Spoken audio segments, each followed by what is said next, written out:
Selamat pagi para kader orang muda dimanapun Anda berada.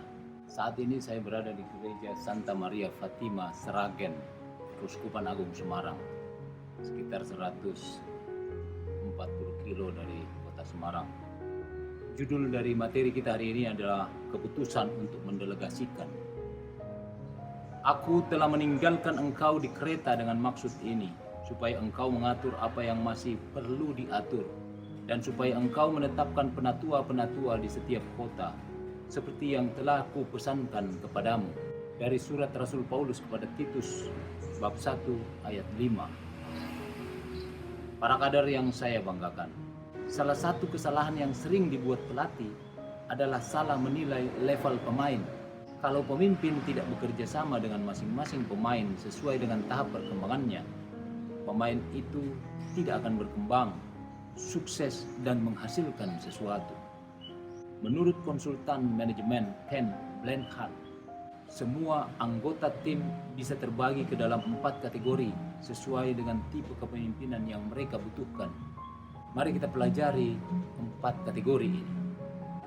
Yang pertama, pemain yang butuh arahan. Pemain tipe ini tidak tahu apa yang harus dilakukan atau bagaimana melakukannya. Anda harus memberi instruksi kepada mereka pada setiap langkahnya. Yang kedua, pemain yang perlu dilatih. Pemain yang mampu melakukan lebih banyak pekerjaan sendiri akan menjadi semakin mandiri. Tapi mereka tetap membutuhkan Anda untuk arahan dan feedback. Yang ketiga, pemain yang butuh dukungan. Pemain yang mampu bekerja sama tanpa arahan Anda tetap membutuhkan sumber daya dan dukungan. Yang terakhir, yang keempat, pemain yang bisa Anda delegasikan. Inilah pemain yang bisa Anda andalkan. Di tahap ini, pemain bisa diberi tugas dan Anda bisa yakin tugas itu akan terlaksana. Mereka hanya perlu Anda untuk memimpin.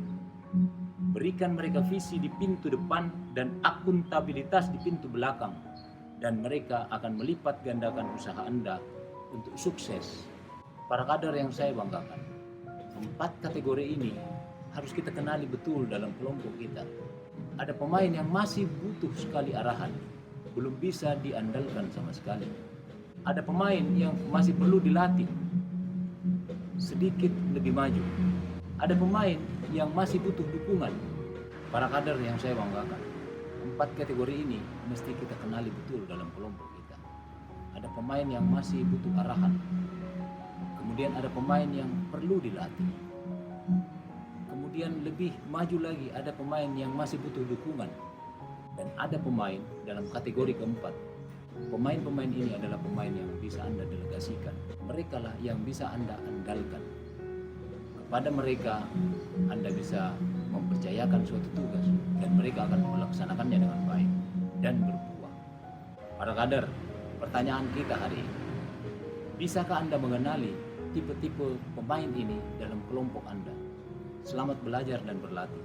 Tuhan memberkati kita semua. Amin.